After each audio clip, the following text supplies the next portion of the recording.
Graças e paz, irmãos e irmãs, nós estamos em mais uma transmissão do culto em louvor e adoração a Deus. Somente Ele é digno de louvor, independente das circunstâncias, Ele continua sendo Deus. E como Ele continua sendo Deus, Ele é digno de toda honra, glória e louvor por parte do seu povo. Nós vamos iniciar o nosso culto hoje fazendo uma oração. Vamos orar, baixe sua cabeça, nós estaremos orando ao Senhor nesse instante. Senhor, as nossas vidas são Tuas, e este momento, ó Deus, é um momento no qual nós dedicamos especialmente a Ti a honra, a glória e o louvor do Teu nome, Senhor Deus. Pai, nós queremos pedir agora que Tu recebas o nosso culto, ó Deus, recebas a nossa adoração, recebas a nós mesmos diante de Ti, ó Deus, porque agora, Pai, o que nós queremos é estar depostos, ó Deus, diante dos Teus pés, ó Senhor. Pai, recebe esse nosso culto, recebe o nosso louvor, a nossa adoração, as nossas orações, e que Tu também nos fales, ó Deus, através da Tua palavra. Queremos ser real e profundamente alimentados espiritualmente, Senhor. E para isso pedimos que Tu nos concedas esta bênção pela ministração do Teu próprio Espírito, Senhor. Que Tu ouças as nossas orações, que Tu te agrades do nosso culto. No nome de Jesus nós oramos, Deus. Amém. Convido todos a abrirem suas Bíblias no Salmo de número 150, o último Salmo do livro dos Salmos, um Salmo de louvor ao Senhor, e é um Salmo que nos convida a entrar nesse ambiente e nesta prática do louvor. Salmo de número 150.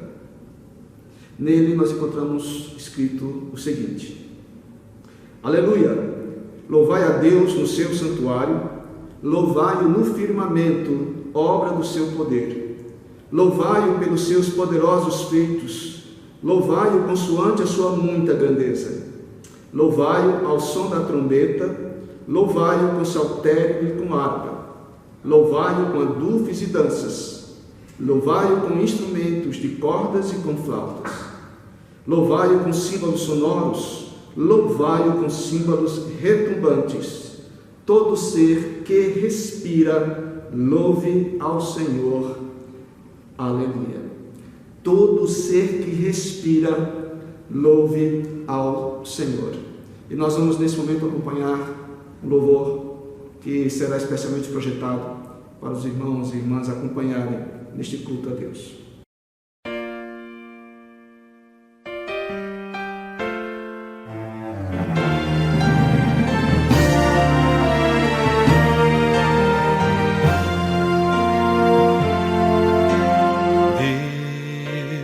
Deus, somente Deus, criou o mundo e o que nele há.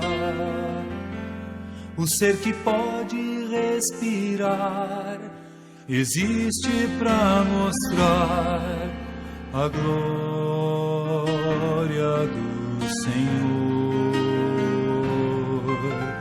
Deus, somente Deus, os seus mistérios pode revelar. Os seus desígnios quem jamais um dia conheceu, pois Deus somente é Deus.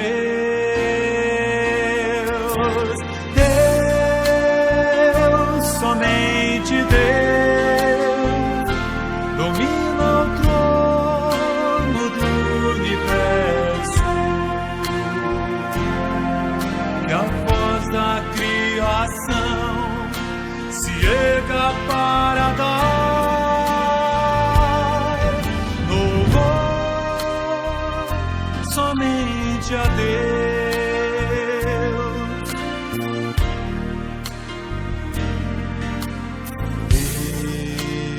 Deus, somente Deus, eternamente em nós há de inspirar a alegria de adorar desejo te exaltar, a Deus, somente a Deus,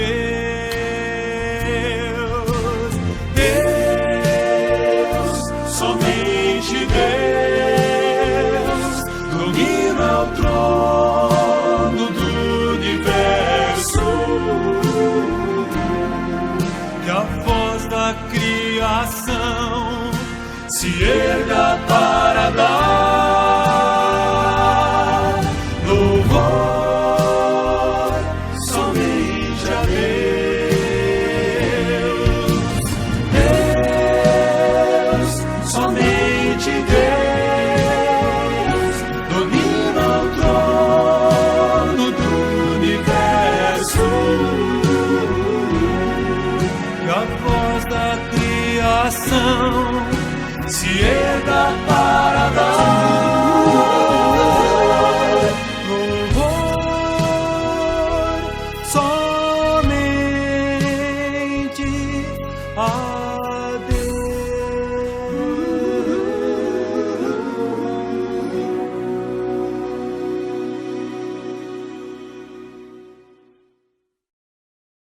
As Bíblias no livro de Mateus, Evangelho de Mateus, capítulo de número 11, versículos de números 28 a 30, um texto muito conhecido, mas certamente muito apropriado para nós também nesta ocasião. Mateus, capítulo de número 11, versículos de números 28 a 30.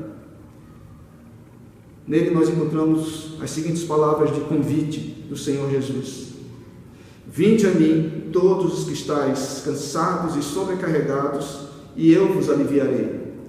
Tomai sobre vós o meu jugo e aprendei de mim, porque sou manso e humilde de coração, e achareis descanso para a vossa alma. Porque o meu jugo é suave e o meu fardo é leve. O Senhor nos convida a que nós estejamos na presença dEle.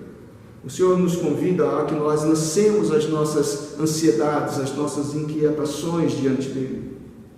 Ele diz que nós, se assim fizermos, Ele toma essas preocupações em suas mãos. Ele abraça as nossas inquietações, fardos que são extremamente pesados para nós de serem levados.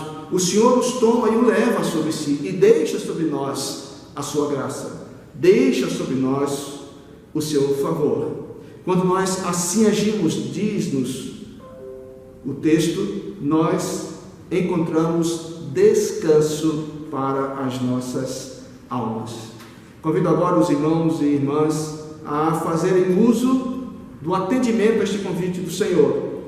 Nós vamos orar ao Senhor, pedindo que o Senhor tire as inquietações do nosso coração, do coração dos nossos irmãos, as inquietações que têm cercado as nossas vidas ultimamente de forma tão intensa. Vamos orar por nós e vamos interceder pela Igreja de Cristo e pelos nossos irmãos. Vamos pedir que o Senhor venha, que Ele sonde o nosso coração, que Ele arranque as expectativas sombrias que tantas vezes passam pela nossa mente e nos dê um coração desejoso de estar na presença dEle e desejoso de ser útil onde quer que o Senhor nos queira usar e em qualquer lugar que o Senhor nos queira colocar. Vamos então orar ao Senhor individualmente, vamos orar em silêncio, e esta oração silenciosa, ela será quebrada com mais uma projeção de um cântico que todos os irmãos e irmãs conhecem. O cântico se chama Sonda-me, e à medida que esse cântico for projetado, que não somente os irmãos se deleitem nas palavras do cântico, mas também que os irmãos façam daquilo que está dito no cântico, de fato, uma oração também diante de Deus. Vamos orar silenciosamente.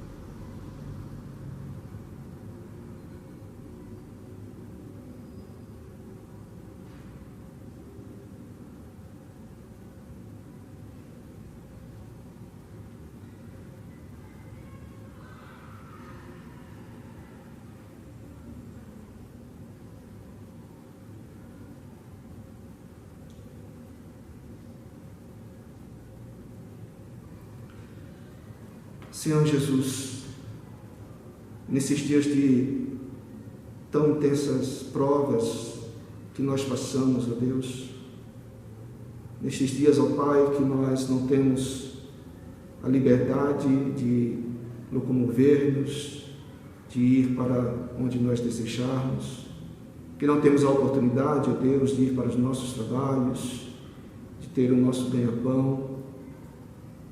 Nesses dias, ó Deus, que nós temos vivido, que tem trazido tanta apreensão para os corações de tanta gente, nós queremos, ó Deus, nas preocupações que nós temos, de colocar agora diante de Ti, Senhor, de fato, toda a nossa ansiedade.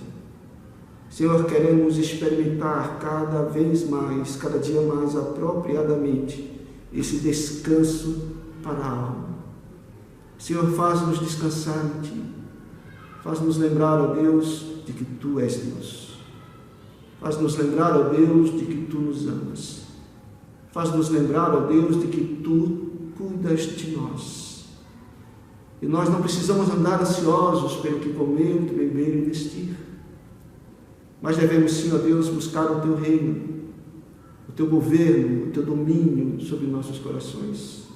E a Tua justiça, praticar aquilo que agrada ao Teu coração e que glorifica o Teu nome. Então, Deus, nós pedimos que Tu nos dês estas bênçãos, ó Pai, e que nelas, ó Senhor Deus, nós possamos experimentar o Teu cuidado e que nós possamos ter os nossos corações aliviados, que nós possamos ter, ó Deus, as nossas emoções aquietadas. E assim como o apóstolo Pedro experimentou o socorro do Teu Filho naquele mar revolto, ó Deus, quando Cristo segurou pelas mãos, que Tu também segures as nossas mãos e que Tu nos conduzas em segurança pelas mais intensas provações que nós venhamos a experimentar, mas que jamais nos esqueçamos de que Tu és Deus sobre as tempestades. Sonda-nos, ó Deus, e faz com que nós descansemos em Ti e desejemos Te servir e viver para a glória do Teu nome. No nome de Jesus nós oramos, Deus. Amém. Vamos então ouvir o louvor especial, Sonda-me.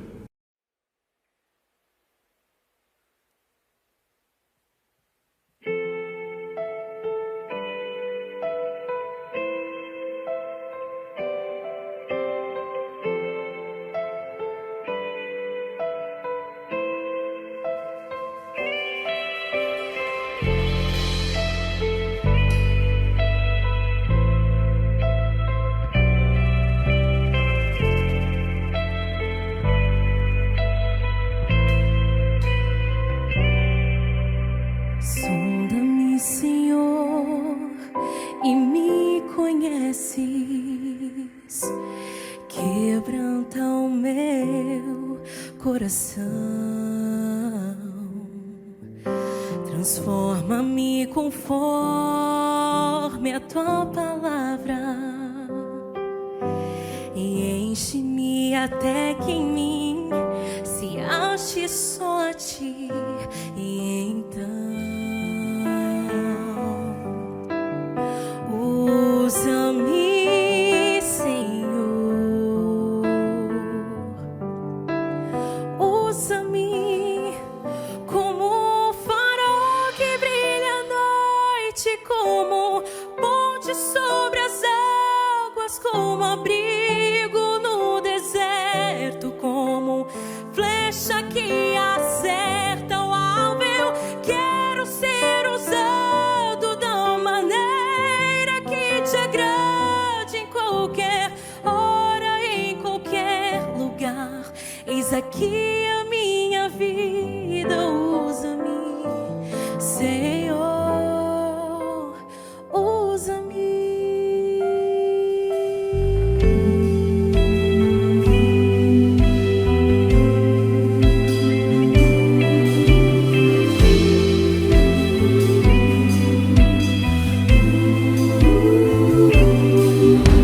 Sonda-me, Senhor,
Agora convido os irmãos e irmãs a abrirem suas Bíblias no Evangelho de Lucas, capítulo de número 14.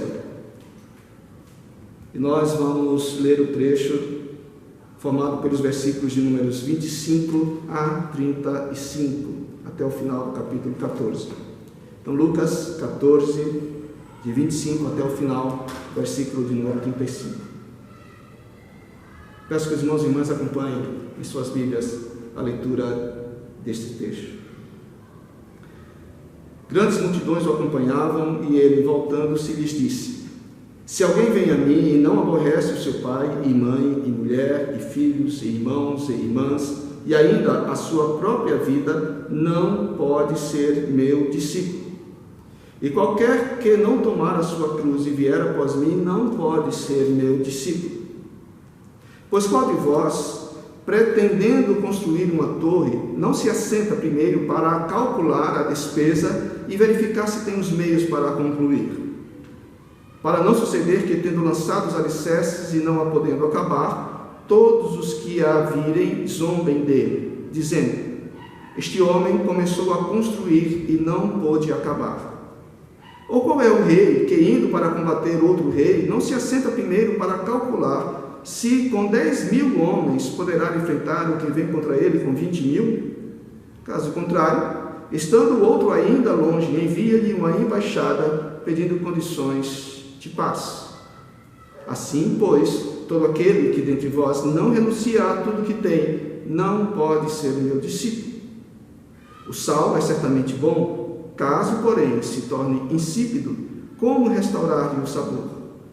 Nem presta para a terra, nem mesmo para o monturo, lançam-no fora. Quem tem ouvidos para ouvir, ouça. Irmãos e irmãs, quando nós olhamos para esse texto, o tema principal que está aqui apresentado, certamente é o tema do discipulado. Nós encontramos isso porque 3 vezes essa questão é mencionada nesse texto. E todas elas, no final da frase, é apresentada de uma forma negativa, por assim dizer. Por exemplo, no versículo número 26, no final do verso 26, há a expressão: não pode ser meu discípulo. No final do versículo número 27, a mesma coisa, a mesma expressão: não pode ser meu discípulo. E ainda, lá no final do versículo número 33, a mesma expressão: não pode ser meu discípulo. O Senhor Jesus, então, aqui está confrontando aquela grande multidão que o acompanhavam com a exigência que era a central. Aquela multidão, embora estivesse seguindo a Jesus sobre determinado aspecto, não havia ainda entendido o desafio para o qual Jesus a estava chamando. É interessante nós observarmos que aqui há um contraste que Jesus estabelece entre uma grande multidão, um número grande de pessoas, e o confronto pessoal que ele faz, porque quando ele trata de discipulado, ele trata no individual. Ele não está tratando com a multidão. É interessante nós observarmos isso, porque nesse texto há uma séria confrontação entre você andar junto com a multidão, você ir com o povão, você entrar na onda e você realmente reconhecer os desafios pessoais que a mensagem de Jesus, que a pessoa de Jesus estabelece para você. É muito fácil nós nos desvincularmos dos compromissos pessoais quando entramos na onda da multidão. Mas é muito importante nós lembrarmos de algo essencial. Jesus não busca plateia, Jesus busca discípulo. E ao olharmos para esse texto, eu gostaria de compartilhar com os irmãos uma percepção desse texto sobre o seguinte tema: compreendendo o discipulado, compreendendo as exigências que são feitas para alguém de fato ser discípulo de Jesus Cristo, não simplesmente um seguidor. Lembra o que Tiago escreveu na sua epístola, de termos zelo para não sermos simplesmente ouvintes, mas praticantes da palavra? O Senhor Jesus não quer que nós sejamos apenas ouvintes. O Senhor Jesus quer um envolvimento pessoal, que nós pratiquemos a palavra, ou seja, que nós vivamos as realidades do reino de Deus estabelecido sobre nós. Então, vamos olhar um pouco para esse texto e pensar mais detidamente sobre essas exigências, sobre a confrontação que Jesus Cristo faz individualmente a cada um de nós. E nos apresenta desafios que nós precisamos entender acerca do que realmente significa segui-lo, do que realmente significa ser seu discípulo. Há algumas coisas que nós precisamos observar e destacar aqui nesse texto para os irmãos e irmãs. O primeiro deles é que o desafio para o discipulado envolve a voluntariedade na disposição. Observemos um pouquinho o versículo número 26. Ele começa com uma partícula condicional, e é muito interessante isso. Começa assim: se alguém vem a mim e não aborrece a seu pai e mãe e mulher e filhos e irmãos e irmãs, e ainda a sua própria vida, não pode ser meu discípulo. O interessante é que Jesus aqui está tocando num aspecto muito importante da vida do ser humano, que diz respeito às suas motivações, aos seus desejos, à sua voluntariedade, ou seja, à sua vontade. O discipulado envolve uma vontade legítima do nosso coração em querer seguir a Jesus. Não algo pro forma, não algo simplesmente institucional. O Senhor Jesus quer que nós entendamos que segui-lo significa estabelecer um relacionamento com Ele voluntário, no qual o nosso amor a Ele está acima de todos os demais objetos de amor nas nossas vidas. O Senhor, então, na voluntariedade do nosso coração, do nosso desejo, exige que, para sermos efetivamente discípulos dele, precisamos aprender a amá-lo mais do que as outras coisas, as outras fontes, os outros objetos do nosso amor.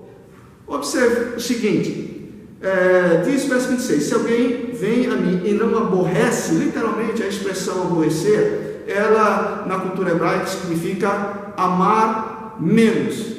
É nesse sentido. Então, se nós fôssemos ler o texto substituindo essa expressão aborrece, nós temos o seguinte: se alguém vem a mim e não ama menos a seu pai, e mãe, e mulher, e filhos, e irmãos, e irmãs, e ainda a sua própria vida, não pode ser meu discípulo. O interessante é nós observarmos que aqui Jesus confronta o amor do seu discípulo a objetos dignos do amor. Jesus não está dizendo que nós não devemos amar pai, amar mãe, amar irmãos, irmãs, mulher, filhos. Ele não está dizendo isso. Muitas vezes nós erroneamente interpretamos esse versículo desse modo. Jesus está dizendo para nós não amarmos. Não é isso.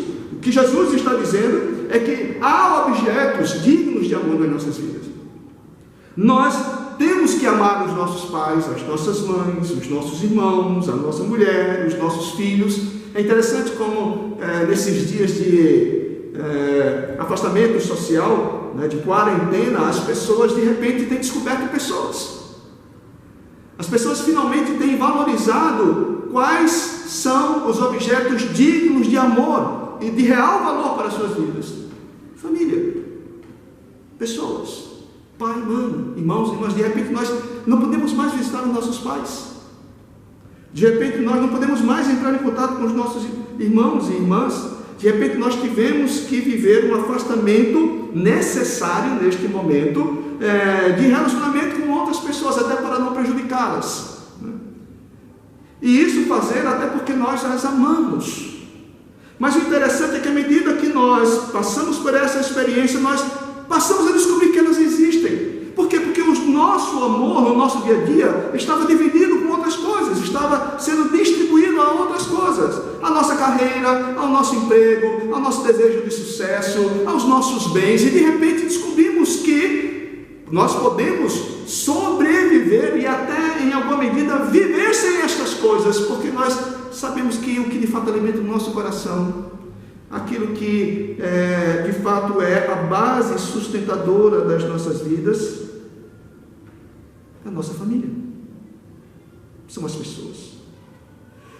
Portanto, quando Jesus aqui diz: se alguém vem a mim e não aborrece ou não ama menos pai, mãe, irmãos, irmãs, filhos e filhas, e ainda a própria vida a si mesmo, Jesus está dizendo que na voluntariedade do nosso coração, o nosso amor a Ele precisa estar acima dos demais amores dignos das nossas vidas, mas não determinantes da nossa devoção.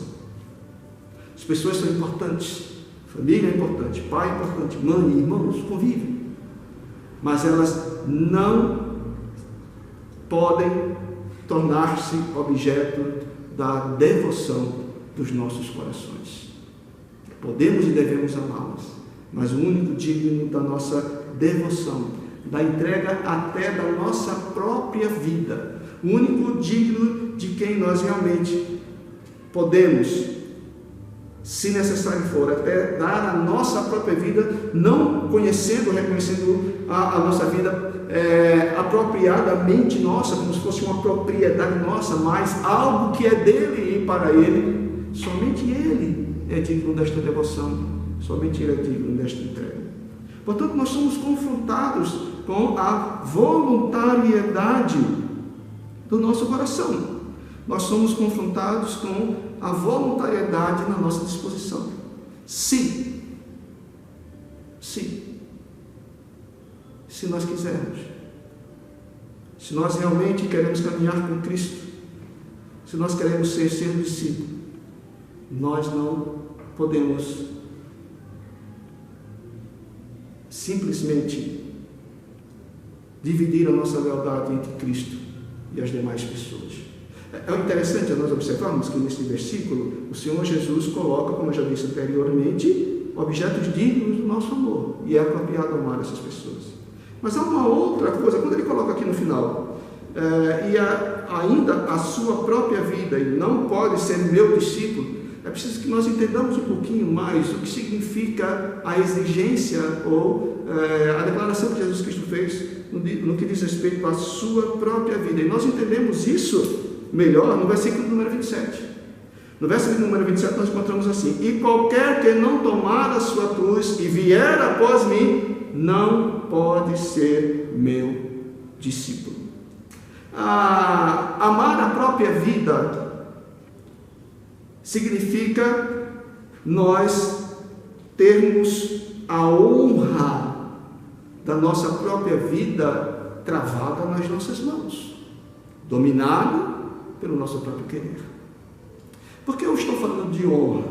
Eu vou explicar isso para os irmãos e irmãs. Quando nós, como cristãos hoje, lemos o versículo número 27, sabendo o tipo de morte que Jesus Cristo fez, pendurado no madeiro, pendurado numa cruz, nós automaticamente identificamos essas palavras de Jesus com a cruz dele. E aí dizemos, não, nós temos que caminhar ou levar a nossa própria cruz. Nós temos que nos dedicar à obra de Deus, à vontade de Deus, como Jesus se dedicou a ponto de dar a sua própria vida lá na cruz. Bom, tudo isso é verdade, mas é importante nós também pensarmos no pensamento, na concepção cultural que o judeu tinha da cruz. A cruz era sinal de maldição. A cruz não era sinal de redenção. Nós hoje, quando usamos a cruz, ela nos lembra a nossa redenção e a nossa salvação em Cristo. Mas neste momento, nesta época, naquele contexto, cruz não significava isso. Cruz não era honra. Ser pendurado no madeiro, ser crucificado, não era um tipo de morte honrável, honrosa. Na verdade, a declaração era que maldito todo aquele que for pendurado no madeiro. E é interessante nós observarmos que Jesus faz esse desafio e faz essa declaração para os seus discípulos. Isso significa o seguinte, que se nós realmente queremos ser discípulos de Jesus Cristo, precisamos estar dispostos a abraçar voluntariamente, a abraçar intensamente, ter uma disposição tão firmemente estabelecida no nosso coração que nós não nos importemos até mesmo diante dos olhos do mundo de sermos considerados malditos por nós amarmos Cristo Jesus. Num ambiente onde nós somos amados, é até mais fácil aquelas pessoas que nos amam compreender o nosso amor a Cristo. No seio familiar, é até possível que mesmo pessoas que não são cristãs acabem admirando, apoiando e incentivando o nosso amor a Cristo. Mas, irmãos, e quando nós nos deparamos quando o mundo está contra nós? Quando nós nos deparamos com perseguição? Quando nós nos deparamos com possibilidades de ridicularização? Será que nós estamos dispostos a continuar a demonstrar e até a levar sobre nós a pecha de malditos, o apelido de pessoas miseráveis, execráveis? Foi isso que Jesus Cristo impôs, ou foi isso que ele disse quando declarou: e qualquer que não tomar a sua cruz e vir após mim, não pode ser meu discípulo. Tomar a cruz e seguir a Jesus Cristo é amar apropriadamente a própria vida, de modo que ela seja colocada no lugar correto, de modo que ela seja colocada no relacionamento correto com Cristo. Eu amo a existência, eu amo a minha vida, mas eu não tenho a minha vida preciosa demais para mim. E estou disposto a seguir a Jesus, ainda que isso implique em que os outros me julguem, me chamem, me tratem como um maldito por causa do amor a Cristo Jesus. Voluntariedade na disposição. Essa é uma exigência, essa é uma condição para nós sermos mais do que integrantes de uma plateia, nós sermos efetivamente discípulos de Jesus. Mas há um outro elemento ainda que eu gostaria de destacar aqui para os irmãos e irmãs. Tratamos nos versos 26 e 27 da voluntariedade na disposição. Mas quando nós continuamos a ler o texto, os versículos números 28 até o versículo número 33, nós encontramos uma outra exigência, uma outra percepção que nós precisamos ter do que significa realmente ser discípulo de Cristo Jesus. Eu vou reler esses versículos que dizem assim: pois qual de vós, pretendendo construir uma torre, não se assenta primeiro para calcular a despesa e verificar se tem os meios para a concluir? para não suceder que, tendo lançado os alicerces e não a podendo acabar, todos os que a virem zombem dele, dizendo: este homem começou a construir e não pôde acabar. Ou qual é o rei que, indo para combater outro rei, não se assenta primeiro para calcular se com 10.000 homens poderá enfrentar o que vem contra ele com 20.000? Caso contrário, estando o outro ainda longe, envia-lhe uma embaixada pedindo condição de paz. E eu vou parar aqui no momento, depois nós vamos ler o verso de número 33. Que aspecto é esse que Jesus Cristo apresenta aqui? Primeiro foi a voluntariedade na disposição, mas o segundo é a racionalidade na decisão. A voluntariedade implica em afeição, implica em emoções. Nós não podemos seguir a Jesus insípidos na nossa alma ou nas nossas emoções. Seguir a Jesus não pode ser um ato, como poderia dizer, simplesmente institucionalizado, burocrático. Na verdade, precisa que haja fogo, paixão no nosso coração, amor, segundo o conceito que nós apresentamos aqui nos versículos anteriores. Mas quando nós vemos esse trecho, aqui Jesus está apelando para a racionalidade, para a percepção, para o cálculo e a avaliação certa das coisas. Então, seguir a Jesus não implica simplesmente numa voluntariedade emocional, mas implica também numa racionalidade na nossa decisão. Tanto é que aqui há duas atividades, vamos dizer assim, dois exemplos que Jesus Cristo apresenta de um procedimento racional. Ele compara a percepção, a compreensão do que significa segui-lo a um homem que se dispõe a construir ou a um rei que precisa ou se dispõe a entrar numa batalha. E essas duas expressões são expressões bastante interessantes e que merecem a nossa atenção. A primeira é no que diz respeito a construir algo. O Senhor Jesus compara a racionalidade da compreensão do discipulado a um cálculo que nós precisamos fazer de forma muito precisa no que diz respeito a um projeto de vida. Construir aqui implica num projeto para a vida. A pessoa deve assentar-se e calcular direitinho, calcular os recursos que ela tem, se é com aquele recurso ou aqueles recursos possível chegar à conclusão do projeto iniciado. Então o que o Senhor Jesus faz aqui é dizer: olha, compreenda as implicações que o discipulado traz para a sua vida. Sente-se e calcule direitinho. Calcular despesas, calcular o gasto, implica em nós muitas vezes, para construirmos algo, abrirmos mão de outras coisas a fim de que um projeto maior seja realizado. Então, não poucas pessoas abrem mão de determinados direitos ou prazeres que ela tem na sua vida que demandem algum valor monetário para, poupando-se daquilo por algum tempo, realmente conseguir alcançar a conclusão de um projeto que ela estabeleceu. O que Jesus está colocando aqui é exatamente isso. Nós precisamos aprender a calcular o nosso projeto de vida para com Jesus. Sabe por quê? Porque projetos de vida com Jesus implica em perdas ou em abrir mão de algumas coisas para alcançar outras.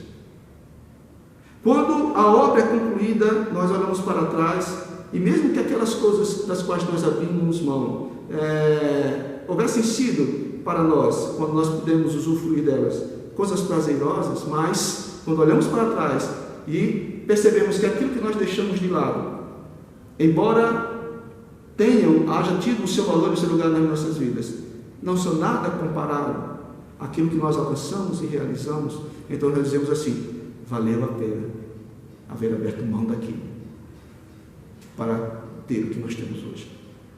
Irmãos, a nossa vida com Cristo, ela também é construída deste modo.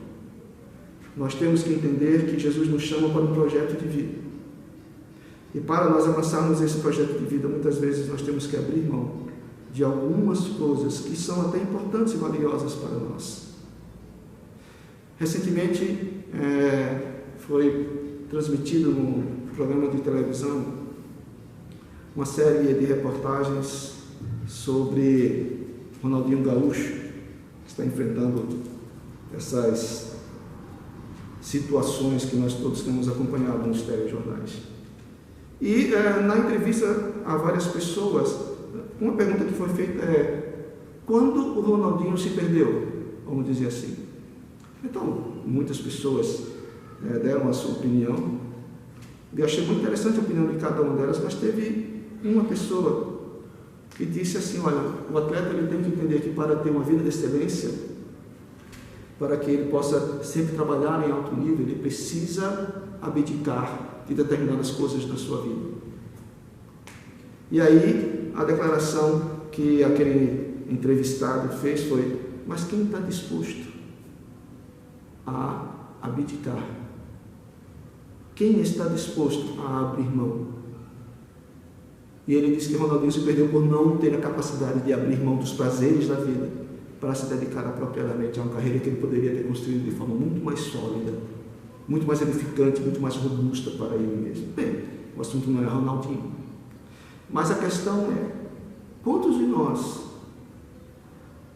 estão dispostos a de fato abrir mão, a renunciar a algumas coisas das nossas vidas, para que nós possamos construir o nosso projeto de vida com Cristo Jesus? Ser discípulo não implica em participar de um determinado programa ou de uma determinada promoção, vamos dizer assim. É um trabalho para a vida, e nós precisamos entender isso. Precisamos entender o discipulado como a construção de uma vida com Cristo Jesus, e precisamos calcular quanto isso nos custará, para que nós, quando precisarmos abrir mão, nós estejamos efetivamente dispostos a isso. Um outro elemento que ele coloca é um elemento bastante interessante. Ele compara o discipulado, a racionalidade da nossa decisão de seguir a Jesus, mais uma vez em termos de algum cálculo que é feito. Um rei que está em guerra ou vai guerrear contra outro. Então um rei, antes de se empreender, antes de se entregar ao ato de guerra, à prática da guerra, ele primeiro senta. E ele estabelece as suas estratégias e os cálculos muito apropriados para ver se, como diz o texto aqui, se com 10.000 soldados, que é o recurso que ele tem, ele poderia vencer 20.000 soldados do rei que vai contra ele. Caso os seus recursos possam efetivamente lhe garantir a vitória, então ele manda uma embaixada para propor um acordo de paz, a fim de vidas não serem perdidas inutilmente, e a fim então de que algo do povo e do reino seja preservado. Bem, o Senhor Jesus aqui traz um elemento muito interessante, que é o elemento do conflito. O discipulado traz conflitos. O discipulado desenvolvido para com o Senhor Jesus exige a realidade, a percepção da realidade de que nós vamos empreender lutas, nós vamos empreender batalhas. E devemos pensar muito apropriadamente se os recursos que nós temos são suficientes para garantir que nós entremos numa batalha efetivamente com possibilidades de vitória. Bem, essa questão do rei que guerreia contra outro, ela é interpretada de diversos modos, mas o que é interessante é que Jesus coloca aqui a ideia da iminência do conflito, da avaliação do conflito e de uma decisão que é tomada diante daquilo, ou de duas decisões possíveis de serem tomadas. Uma é julgando os recursos necessários para a guerra, outro, julgando os recursos insuficientes para pôr a paz. Alguns acreditam que esta questão de conflito se refere às dificuldades e aos desafios que a vida, a existência naturalmente trazem para nós no que diz respeito à nossa vida espiritual. Mas, irmãos e irmãs, certa vez eu ouvi também, acerca desse texto, uma interpretação que dizia o seguinte: que quando Jesus aqui coloca essa questão de um rei que vai contra o outro, Jesus é o rei que tem mais recursos. E o rei que tem menos recursos somos nós. E aí o que o autor fala é o seguinte: devemos sempre avaliar o nosso confronto com Cristo Jesus. Se aquilo para o que Ele nos chama, Ele que tem mais recursos, Ele que é mais poderoso, se aquilo para o que Ele nos chama, é possível nós abraçarmos. Irmãos, a vida espiritual vai trazer muitas lutas. Não só lutas com relação às dificuldades que nós enfrentamos externamente, mas lutas na nossa própria devoção, no nosso próprio empenho, na nossa própria dedicação, no nosso relacionamento com Cristo. O mundo e as circunstâncias tentam abafar, tentam corroer as nossas bases para que o nosso relacionamento com Cristo seja deteriorado. Mas nós precisamos sempre nos lembrar: será que nós podemos vencer os desafios que Jesus diz que o discipulado exige de nós? Aliás, será que nós, com os nossos próprios recursos, podemos resistir a ele? Evidentemente não. Então o que é que nós devemos fazer na conscientização do nosso discipulado? O chamado do nosso discipulado. Nós precisamos tomar atitudes de pacificação no nosso relacionamento com Cristo. Calcular as coisas direitinho. E ter a vida preservada. Irmãos e irmãs, Jesus no verso 23 diz: assim, pois, todo aquele que dentre vós não renuncia a tudo quanto tem, não pode ser meu discípulo. E há três coisas, vamos dizer assim, que nós, entre aspas, podemos ter, nas quais o Senhor Jesus toca com muita propriedade aqui. A primeira delas diz respeito às pessoas que nós amamos. A segunda delas diz respeito às nossas vidas. A terceira dela diz respeito aos nossos projetos. Lembram, quando tratando sobre pessoas, sobre família, Jesus disse que se alguém quiser segui-lo, esse alguém deve estar disposto a amar mais a Ele do que a sua família, do que a sua própria vida, do que seus próprios projetos. Entendemos isso nos versículos que se seguem. Discipulado implica em renúncia. Renunciar a ser mais um integrante da multidão. Renunciar a ser mais um incógnito no meio de todas as pessoas. Um ilustre desconhecido. Discipulado exige relacionamento pessoal. Aos pés de Cristo. É amar mais a Ele. É levar a própria cruz. É tomar as atitudes de paz para com o nosso Senhor. Se nós desconsiderarmos isto, nós estaremos desconsiderando os fatos que nos possibilitam viver certa e adequadamente para o Senhor Jesus Cristo. Se assim acontecer, nós seremos como um Saulo em si. Um discípulo que só tem o nome, mas não tem a vida. Um discípulo que só tem o discurso, mas não tem a ação. Por isso, os versos 34 e 35 estão, nesse contexto, relacionados diretamente ao que Jesus falou e que está registrado nesses versículos que nós lemos, do 25 a 33. O sal é certamente bom. É certamente bom. Mas se ele se tornar em si, não presta para nada. Se nós nos apresentarmos como discípulos, mas de fato sermos insípidos no nosso discipulado, não prestamos para nada. Não servimos para coisa alguma. Nem para enganarmos a nós mesmos. Portanto, que em nome do Senhor Jesus, nós compreendamos, irmãos, os desafios do discipulado. que estabelece para nós esses desafios, escolhas. Aquilo que nós devemos amar mais, aquilo que nós devemos nos associar, aquilo que nós estabelecemos como propósito de vida. Eu sei que muitos dos irmãos e irmãs estão vivendo esses desafios nesse momento. Que muitos dos irmãos e irmãs podem, numa situação como essa, como também em outras demais, questionar o próprio valor de seguir a Jesus.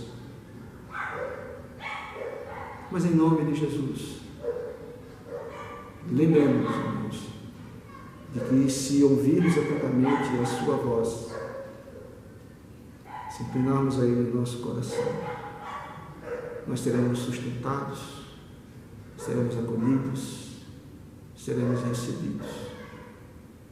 Irmãos e irmãs, eu desafio os irmãos e irmãs agora a pensarem sobre sua própria caminhada de discípulo. Temos abraçado o discipulado? Temos, sobre todas as circunstâncias, amado mais a Cristo? Temos, sobre todas as circunstâncias, nos disposto a segui-lo, ainda que isso implique em nós sermos tomados como proscritos e malditos por parte do mundo? Nós temos amado a Jesus e temos nos conscientizado das implicações do chamado dele, e temos de forma muito racional, muito precisa, conhecendo as exigências, conhecendo as renúncias que nós temos que fazer, as exigências estabelecidas, ainda assim, decidido, de forma muito apropriada, a sermos discípulos de Cristo. Que nós recebamos essa glória, irmãos e irmãs, e sermos contados como discípulos do Senhor, e não simplesmente como mais uma multidão. Que nós vivamos para a glória de Deus. Nós vamos ouvir mais um cântico que será passado aí para os irmãos, e eu peço que os irmãos ouçam atentamente a letra deste cântico, que fala exatamente sobre isso, sobre os desafios de se seguir a Jesus, e que à medida que os irmãos e irmãs ouvirem esse cântico, possam também abrir seus corações para que o Espírito Santo use o que é dito nesse cântico para falar ainda mais profundamente, confirmar algumas coisas nos nossos corações. Vamos ouvir este cântico.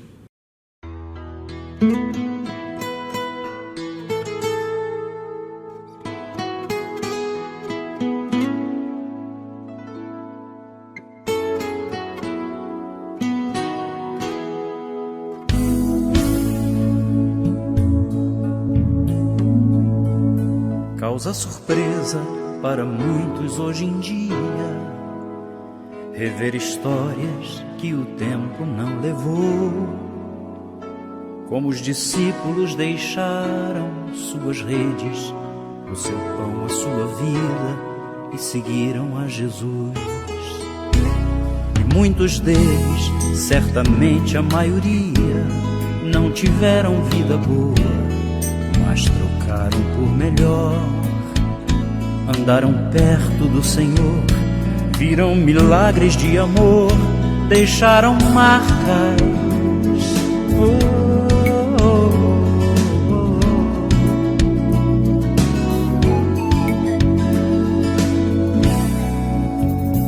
Iguais a eles são bem poucos hoje em dia, que realmente andam perto do Senhor, que já libertos de seus vícios e pecados, vivem como perdoados, propagando a salvação. São tais pessoas que são fortes sendo fracas, e por isso deixam marcas para outros como eu. Andarem perto do Senhor, verem milagres de amor, pisarem marcas.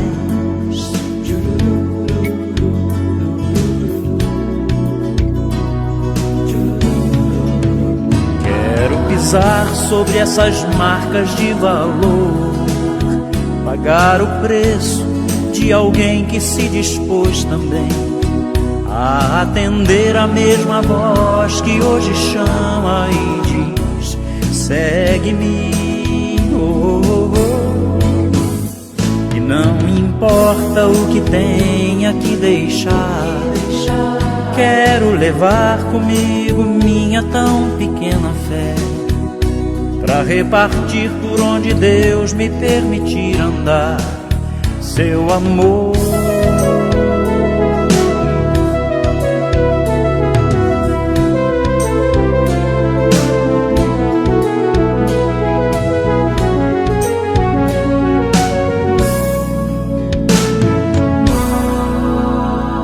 Iguais a eles são bem poucos hoje em dia que realmente andam perto do Senhor, que já libertos de seus vícios e pecados, vivem como perdoados, propagando a salvação.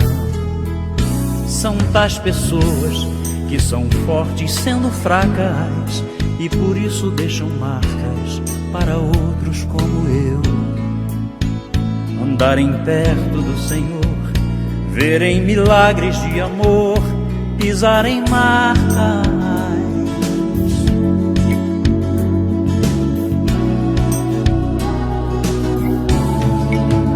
Quero pisar sobre essas marcas de valor, pagar o preço de alguém que se dispôs também a atender a mesma voz que hoje chama e diz: segue-me. E não importa o que tenha que deixar, quero levar comigo minha tão pequena fé, pra repartir por onde Deus me permitir andar seu amor.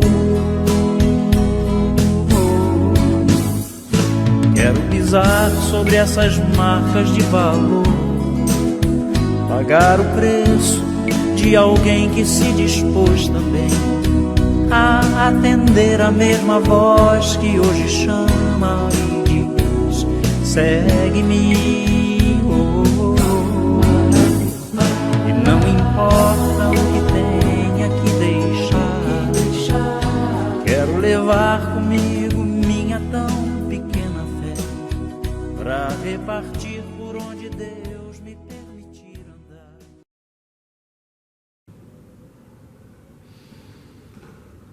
Irmãos e irmãs, que o amor de Deus, que a graça de Cristo Jesus e a consolação do Espírito Santo de Deus permaneça sobre todos vós, sobre todo o povo de Deus, hoje para todos sempre. Amém. Está encerrado então nosso culto. Deus abençoe a todos.